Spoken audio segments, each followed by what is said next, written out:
So today I'm going to be shooting with the Polaroid SX-70.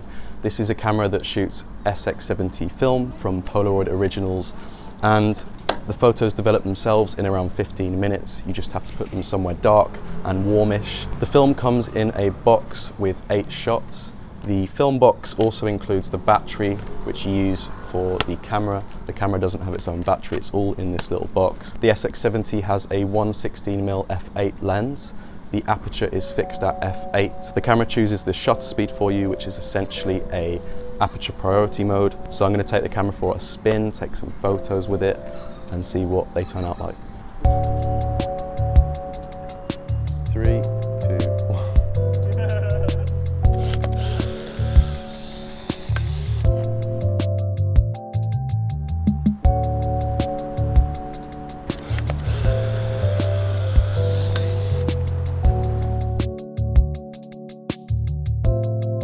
To let the shots properly process and develop, you want to keep them in a dark place, preferably warm, not in the minus temperatures, just in your bag's perfect, and they will hopefully develop properly.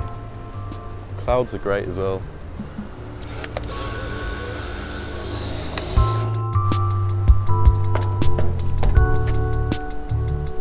So the meter is here, the compensation dial here, and that's a third of a stop, whole stop. And because the ISO of the film is 160, the meter is rated at 100, so it's a third of a stop. Difference between 160 and 100 film. So you're going to want to underexpose by a third. I'm going to shoot one at 100 and then one rated at 160. See how they turn out. I shot a couple rated at 100 and I thought they came out a bit nicer. Polaroid film doesn't overexpose the same as negative. Like, you're not meant to, it's not the same. They won't come out looking nice and pastel-y, but I thought it looked nicer. So I'm going to take 2 shots of the same frame, see how they come out, and compare them. I've always loved this little square here.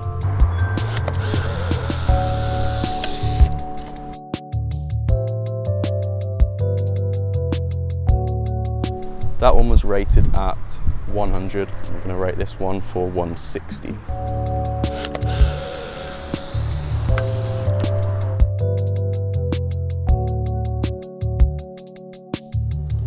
Today we're going to be drop testing the Polaroid SX-70. So Polaroid film is obviously an instant film.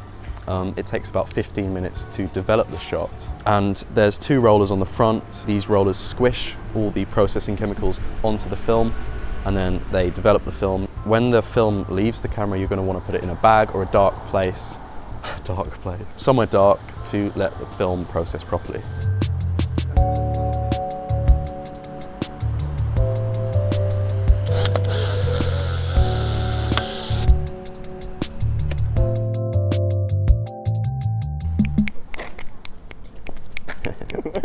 So this film being a 160 ISO film, obviously you're going to want to shoot it with lots of sunlight. And luckily, midway through this shoot, the sun's decided to come out. I'm going to shoot some portraits of Ruben and see how they turn out. Waiting for the sun to come out again. Fuck's sake. Ooh. Demonetized. Jokes, I'm not monetized. Yeah, if you guys could watch this video 4,000 times. Alright, sun's come out. Alright, shoot. Okay. Fucking hell, yeah, it gets that close. Damn. Demonetized again. Beep it. Alright, I actually will, that's the funny part. Fuck. Alright, It doesn't have fuck a mark. it. Alright, of where pose. Right. 3, 2, 1. It didn't go. I think that's how you fix it. It's not how you fix it. Maybe it's too hot. Maybe. But that's like... Alright.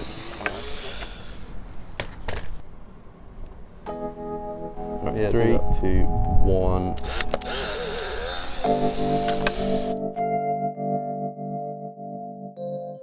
So recently I've been shooting with the Polaroid SX-70. This is a Polaroid camera, which means that it shoots instant film.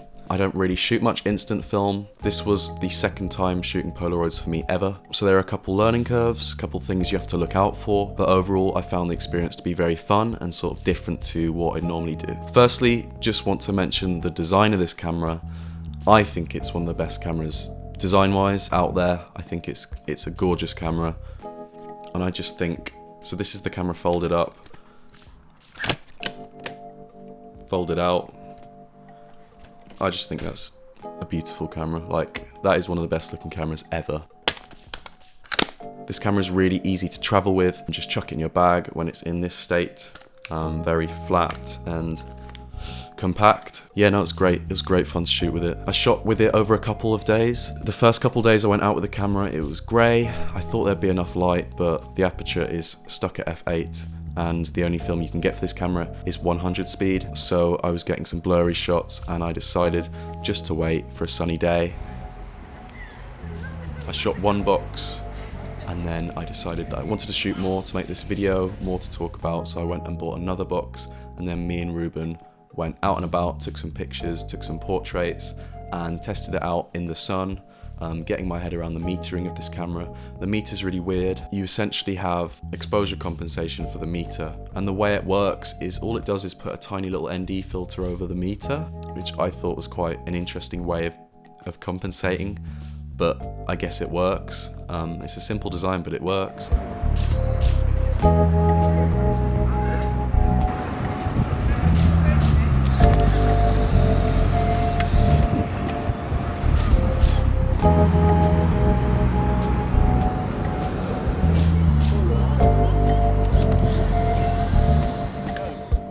Like getting the shot right, because the way it meters is based off what light's coming into the meter just overall. It's not like the light bouncing straight off the subject's face into the lens. It's not TTL basically, so it can get it wrong quite a lot of the time. And then I've been shooting it in direct sunlight, and then it'll give me a shutter speed. I don't know what the shutter speed was, it doesn't tell you, but it was so slow that the shot was blurry, and I don't know, it's a bit inconsistent.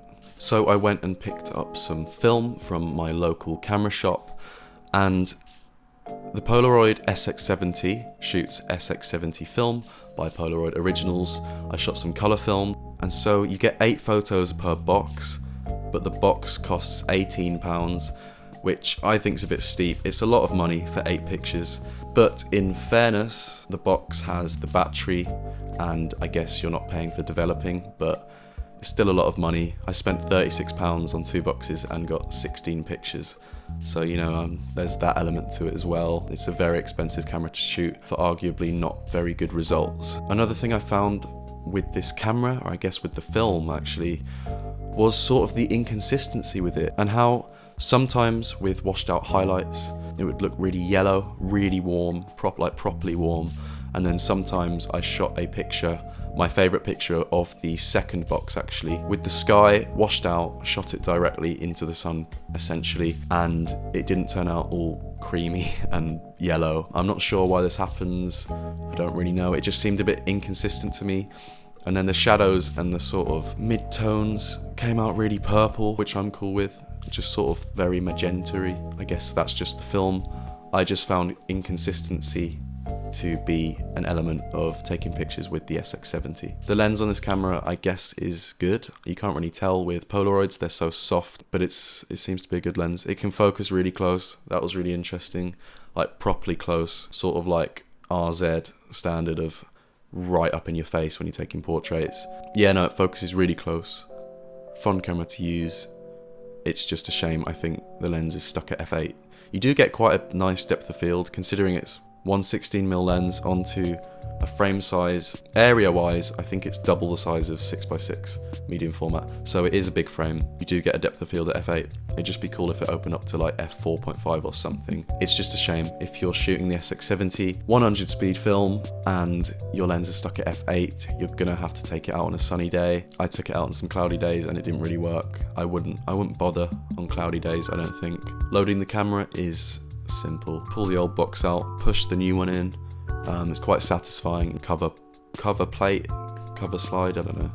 That comes out and then you're ready to go. It is dead simple. Overall then, I guess I had a lot of fun shooting this. Not sure if I'm going to pick it up again, just due to, I don't know. I want to scan some negatives. And also it costs so much money. I think it costs too much money. I understand how it will work, like Impossible Project, Polaroid Originals.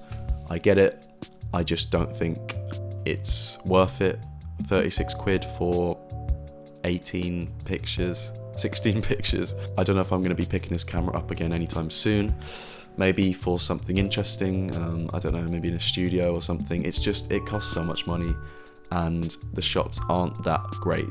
Considering it's cheaper for me to shoot some Portra 400 through my 6.7 and develop it and scan it myself, I'm not sure. It's a fun camera to use though. I had a good time using it. So thank you for watching this video. If you liked it, give me a like. I've got a few videos coming out soon, so stay tuned. Click that subscribe button. Thanks for watching. I'll catch you in the next one. Cheers.